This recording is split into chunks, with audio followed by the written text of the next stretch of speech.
Across the world, COVID-19 has had severe repercussions on human life as we know it.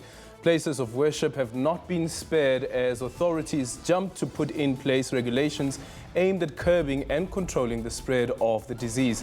And here in South Africa, the Easter weekend is usually the hub of praise and celebrations for most faith organizations. But sadly, for worshippers, this year marks a third year since churches have been prohibited to congregate fully. Good evening and welcome to Unfiltered. I am Aldrin St-Pierre. So the latest regulations allow church venues to operate at half capacity, and many faith organizations, including the South African Federation of Churches, are not happy. This follows the announcement by President Cyril Ramaphosa last week. Our question this evening is, should churches be allowed to operate at full capacity? Remember that you may join in the conversation via our social media platform. You can go onto Twitter and search for @Unfiltered SABC, that is @Unfiltered SABC, or go into Facebook and just search for Unfiltered SABC. Let's now welcome our guest this evening, Pastor Fariseni Makuba from the Unity Fellowship Church in Soweto, Pastor Tobile Megaman, who is from the Victorious Life Church, as well as the Secretary of the South African Council of Churches, Bishop Malusi Mpumlane, will also be joining us for this conversation this evening. Thank you so much for making time for us. And do we say Happy Easter? How do we put it? Pastor? Let's start with Pastor Makuba. Good evening to you, Aldrin, and good evening to the viewers. Yeah, it's a good question. It is a good question. Yeah, do we say Happy Easter? Right now, yes, it's Easter time, the time for celebration for the church, for the Christian church.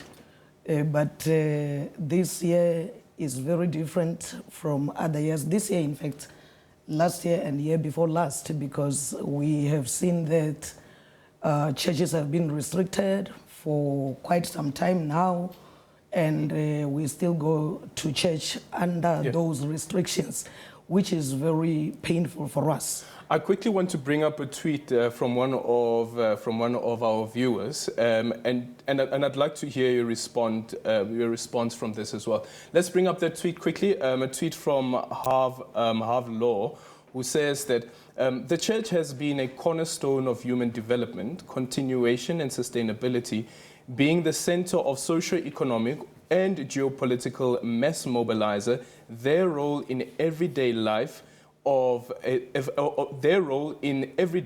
is of paramount importance and can never be underregarded. Thus, their full functionality is pivotal. Pastor Megaman, what do you say to that? I couldn't agree more. The church is where, as humanity, because we are spirit beings, you know, you can take a person that has never heard about God, you know, and put them somewhere, you know. There will be something inside of them that yearns for that higher power, you know. That higher power is different things to different people. To us, it is our Lord and Savior, Jesus Christ of Nazareth. And that is where we find solace, that is where we find healing, that is where we find comfort, and that is where we find counseling. And the church is not only a spiritual organization, you know. As the church, we go so far as to create jobs, you know, and that is one factor that our government has chosen to turn a blind eye on, you know, the role that we play. Yeah.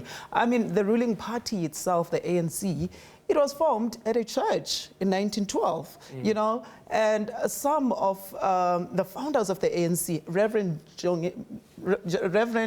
Langali Balele Dube, Reverend Isaka Pixliga Seme, you know, reverends, you know, and that is the role the church has played. So I couldn't agree more with this tweet. And it's so sad and so unfortunate that the very place, you know, that bridles the morality of the society, that brings comfort in the society, is the very place, you know, and the very organization that is being sidelined by the government. Bishop, let me quickly bring you in on this one. So with the various meetings that have taken place with the presidency, including the minister in the presidency, Mondli Ngubela, what are the issues that were raised by the SACC around the issues that are concerning for churchgoers, but also for those who are actually in charge of managing these organizations? Because as the pastor now also points out, that church is also a place that creates jobs, which is the truth, which is an expense that needs to be covered. Thank you for having me, Adrian, and thank you for your program. My greetings to my sisters over there. I should start off by saying that there has been a practice over time throughout COVID of government having what they basically audiences with religious organizations across the board. And clearly they don't invite everybody, but there is a fair, broad representation of all traditions in those conversations. The complaint that religious leaders have had is that even though some views are expressed, when it comes to actual decisions and implementations of what government does, it's not always what the churches or religious organizations have requested or expressed. And that happens whether you're talking about Muslims, Jews, Hindus, or Christians. And that's not talking about SACC members, it's talking about religious organizations broadly. Now, when recently there was this matter of the vaccine mandate, specifically the heads of member churches of the SACC wrote and requested a special meeting to address that. And that's really the latest meeting we've had, and that was last week. And that meeting was specifically at the behest of the leaders of SACC churches to protest this requirement. And the focus was not so much on the 50%, it was more about the need for this. But I will say something about what was said in regards to how the churches are treated differently from, or religious organizations are treated differently from other sectors in society. For example, yes, we were told 50% of churches, and I repeat, the churches did not make a big issue of this one, but they make a big issue of the vaccine. However, I should say that taxis that take people to our churches every Sunday have got, they take 70% of South Africans to workplaces, and they have no limit. And they take as many people, and there's not even a self-regulation of watching whether there are people there are wearing masks or not. Secondly, when it comes to employment places, a factory can employ 2,000, 4,000, 5,000 people. Nobody says, there must be a half employment, rather attendance of employees, nor do they say these people must show a vaccination certificate. And so we then say that why is the church that meets only once a week for a couple of hours regulated when in fact it is a place where people come for their solace, people that might otherwise have committed suicide as a result of losing everything in COVID, people that have lost children, that have lost parents, and everything has happened in their lives. This is a place of ministry that we say happens at no cost to the state. It is a ministry to society at no cost to the state. We're going to go to a quick ad break. Then when we come back, the conversation that I also want to now have is what's the understanding of being someone who's part of the spiritual realm. But at the same time, as the bishop has now pointed out as well, that when it comes to companies and factories, they're allowed to operate at 100% capacity. Sure, they generate an income, but what about the well-being of fellow worshippers, some of those people who also end up in the factory?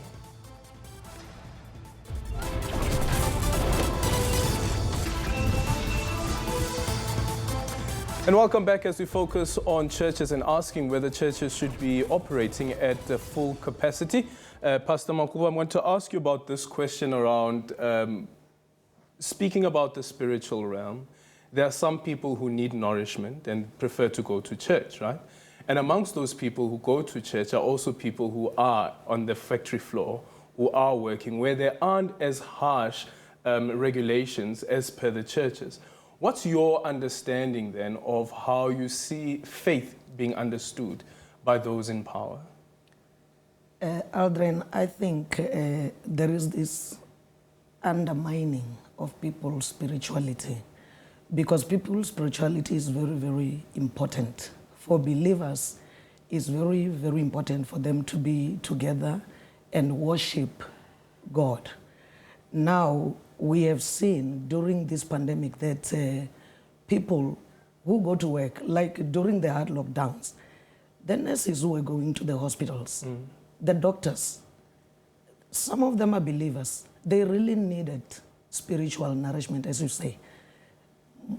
Some of them, they really needed to be at church, but they were deprived of that. But they were dealing with people who are dying and with fear and anxiety at a time when they were so much in need.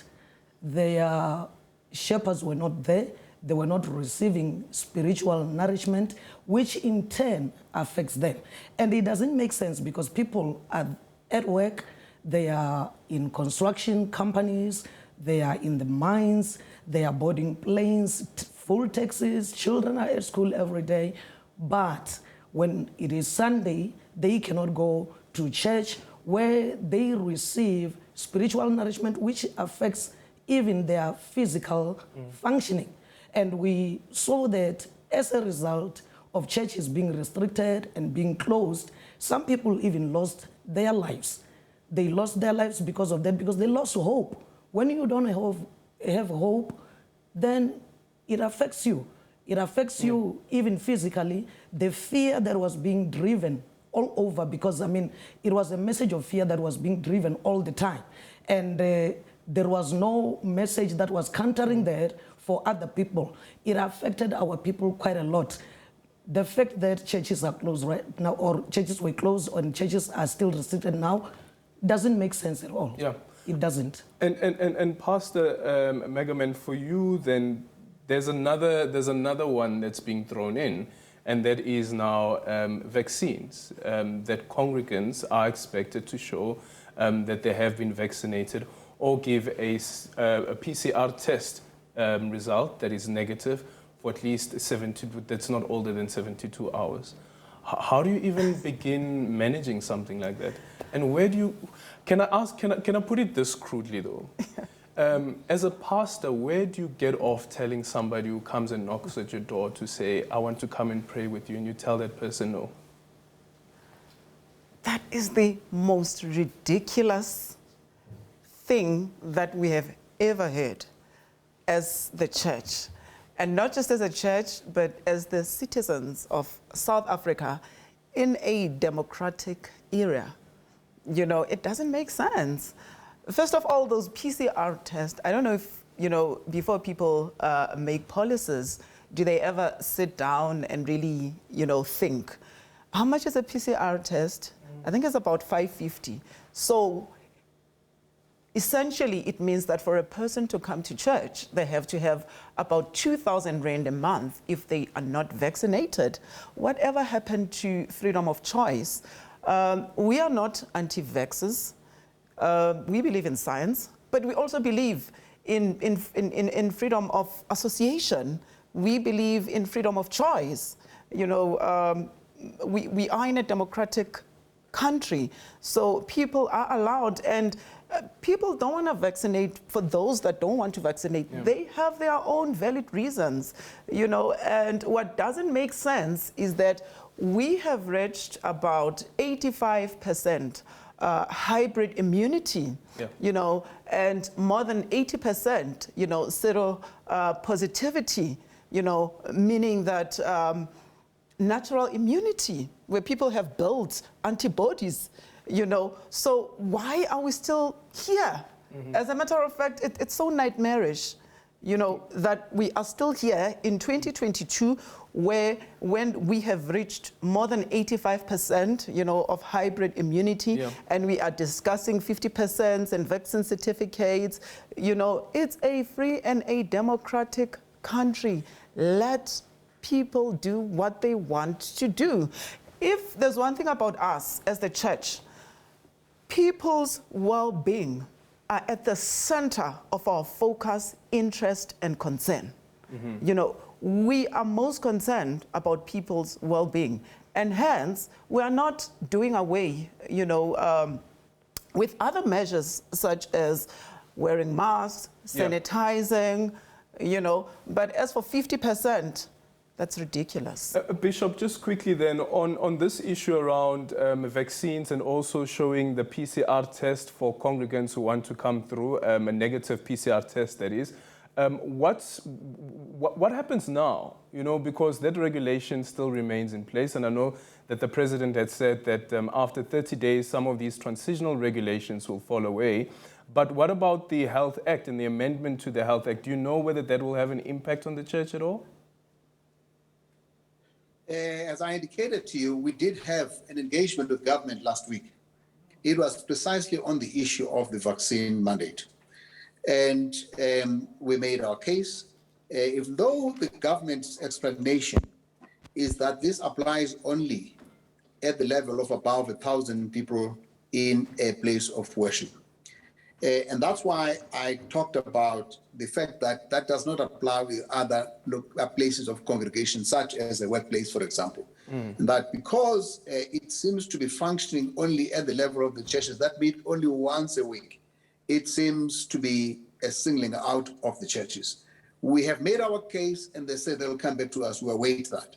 And so I will not go any further into something that we've made representations on, and expect that once we've heard back, we'll know what the next steps should be, that those will be guided. But I should say, though, that one of the first things that we have said to government is what we call theological consensus, that Christians are required to meet to worship without hindrance, does not matter where they meet, and that the place of worship therefore becomes a free access place for all people. And that is the fundamental theological reason why we would want to say you cannot put hindrances on people coming together. And I also pointed out that most churches in the country don't have more than 1,000 people in a congregation. So it doesn't really apply this thing of saying you need a PCR test every week. That cannot be the case. But however, the large churches, and we've got mega churches, charismatic churches, and many other large churches that are members of the SABC that have got this representation.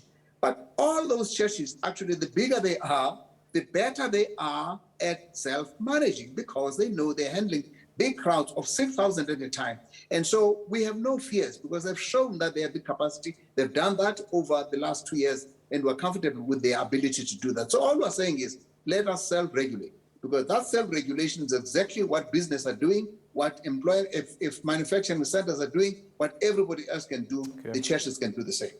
Thank you so much for that. When we come back, I want to touch on the issue relating to funerals, though, and also the restrictions that have been placed on funerals, where on the other hand, you find that places like, as we say, Bumnandini, going out to a party, absolutely no restrictions, nothing compared to what funerals are being subjected to.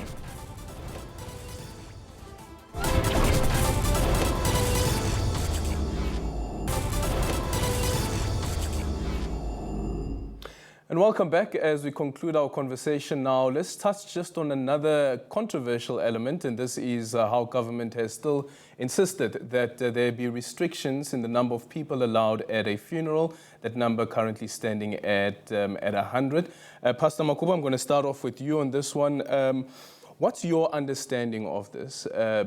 Also considering that on the other end as well, you have, for instance, anyone can throw a party, and there won't be any restrictions on the number of people that they can have there, outside if they're over and above 1,000, maybe at a church. Aldrin, these regulations do not make sense. In fact, we see it all the time and we ask ourselves, what is really going on? Who comes up with these regulations? Do you know that funerals are places where people are mourning? And South Africa has got a way of mourning their losses, and which has been there for quite a long time. That is the way they know how to mourn and to support each other. But at the present stage, what we are seeing, we are being taught new things, and at a very wrong time, where it is like we are being trained not to be sensitive to each other's pain. So right now, when people are so much in need of support, that is where we are capping the numbers. We are told that go to a funeral, you are 100, but people are going to taverns, they're going to parties, They are doing all sorts of things. But where support is really, really needed, that is where we are restricting. It's like the hospitals as well. I mean, we took a long time with people not being allowed to visit their sick, where you are told that it can only be one person in a day. And remember, we're talking about somebody who's sick in hospital. So even with death now, it's treated the same way, and it doesn't make sense. We are getting desensitized towards each other's pain, and which is not right. Pastor Megaman, quickly, your take on that? You know, I always say that if something is not broken, don't fix it. You know, the government are fixing something that is not broken. You know, we are social beings as South Africans. You know, if somebody dies, we want to be there. But here's the thing, if you regulate and people don't adhere to the regulations, what are you doing? You are creating lawlessness. You are creating anarchy, because it becomes virtually impossible to adhere to these ridiculous regulations. Sure. You know, so they had better think twice, because I don't see any of us heeding to their call. Really? Really. Why would you say that? It's ridiculous, Adrian. How does But it it's the endanger law. anyone? But it's the law. How did we defeat apartheid? Was it not the law? It was the law. Thank you, Adrian. And Acts 4 and 29 says that whether I should aren't you encouraging heed people to to the break word the of law God, now, Pastor? break the law by doing something that is right. Break the But there are law by regulations. doing something that is there are right. regulations that are in place, and those have been gazetted by law. Adrian, the people that lead us break the law day after day after day. Did you not see during 2020 and 2021 political rallies? Yeah. Those are the people that lead us. And Sure, at but we shouldn't see churches doing that as well. We shouldn't see churches encouraging lawlessness as well. At the time, we were adhering. Yeah. At the time, we were adhering. But there's going to come a time where we will have to do what is right in front of God's eyes, where we'll have to adhere to Acts 4 and verse 29, whether it is right to adhere to man's regulations or to God, we would have to heed to God. Bishop, just quickly your closing remarks, and also the sense of frustration that is being expressed this evening as well. Well, you know, the World Health Organization in their advisory have said that measures should have the highest level of acceptability and feasibility. And I think that the pastors are referring to acceptability and feasibility, but I think we should also take into account, and this is a very serious matter, that whereas many other places don't have the same emotional demand, I cannot go to a funeral without having people hug each other and console each other and cry over each other's shoulders. And I think that initially that was the consideration that led to the restriction of numbers. I can speak from my own experience. I lost in my family 6 members of the family from one funeral. And so I know it does happen. But I think that the more significant matter now is the fact that there is a higher level of immunity in our society that has definitely been declared by science, that we've got over 80% of natural immunity, which does mean that we can ease and go to a much more free way of doing business. And in fact, in the representations we were making to government last week, there was a big debate amongst the heads of churches whether we should not include this matter. We said, all right, let's make this a secondary submission after we're finished with the first one.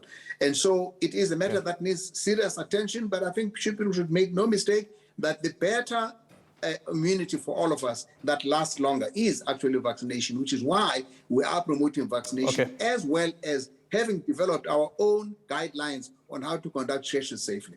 Thank you so much for your time, Bishop Mpumlane there, as well as Pastor Makubo. And thank you so much, Pastor Megaman, as well, for joining us this evening. And thank you so much for choosing Unfiltered this evening on S3. We're back again next week, same time, same place, right here on SABC 3.